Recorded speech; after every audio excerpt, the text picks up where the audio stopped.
Vampire movies will never be the same. Let me share with you why. The latest vampire movie at the time of this video is Morbius. While not the best film based on reviews, I personally enjoyed it. Nothing too dramatic, just another superpowered vampire that happens to be a part of the MCU. Before we dive into the demise of the vampire genre, we have to go back in time to the beginning. The introduction of vampires on screen started with Nosferatu, a silent film that was made in 1922.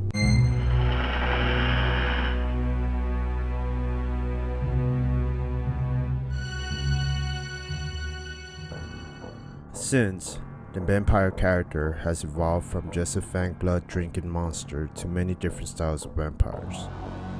Nosferatu was the inception of the vampire genre. With the last 100 years, vampires have become culturally accepted. Movies, TV shows, and even kid animation have been created from the backbone of Nosferatu, but has our society ruined the mystique of what was once one of the scariest characters on the silver screen?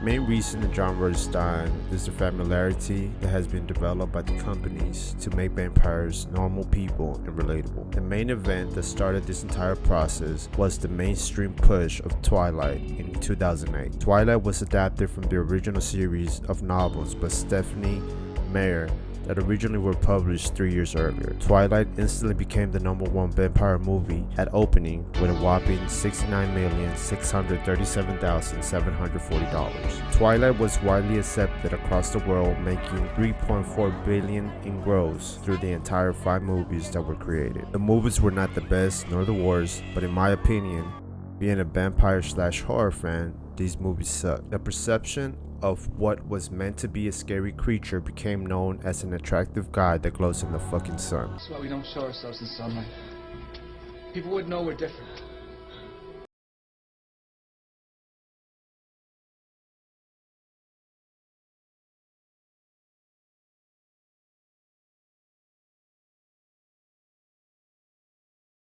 Crazy stuff. I watched all the 5 movies because at the time I was dating a girl that enjoyed the entire book series. I hoped to see more vampire versus wolf action, but the focus was more on the drama and relationship between the 3 main characters.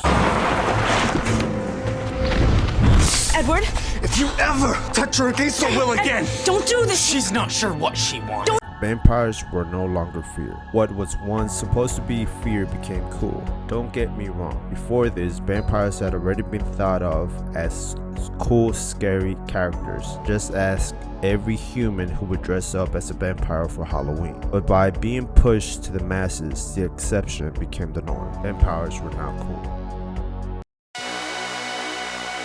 With Twilight being the most known movie and this newfound success formula for vampire movies, a new show came out in 2009, Vampire Diaries.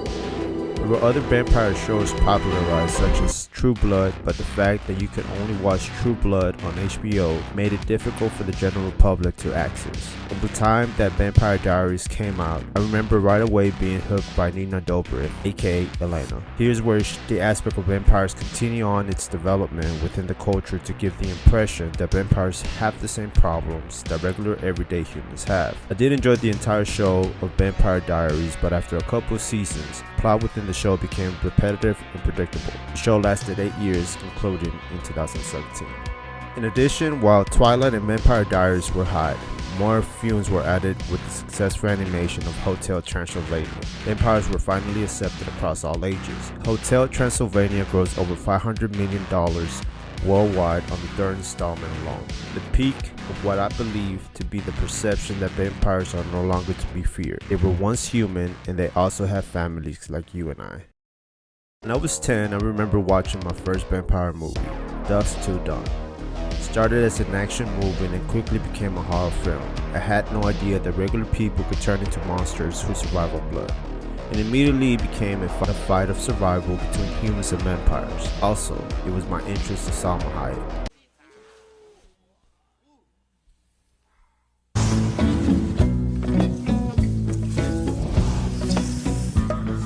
watch vampire movies again until I turned 15, and where I became an immediately fan of the entire genre. Movies like The Lost Boys, Blade 1 and 2, 30 Days of Night, Queen of the Dam, Underworld became movies that I will continue to watch over and over again. But why? Vampires are meant to be creatures of the night that have no remorse, and the only way of survival is preying on humans. They're supposed to be relentless, and that is what makes them frightening. The aspect of us versus them, predator versus prey, is the main reason that vampires were scary once upon a time. Humans would fight to survive against vampires. Perfect example of this would be something like 30 Days of Night movie. Thought that somewhere out there lived a creature human-like, but nothing like humans.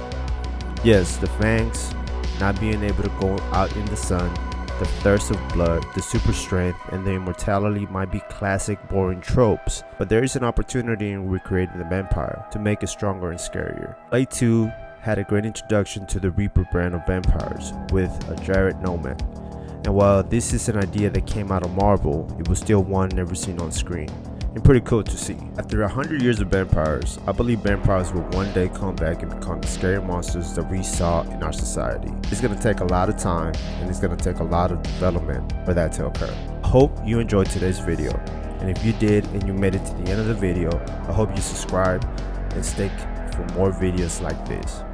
Take care, and I'll see you on the next one.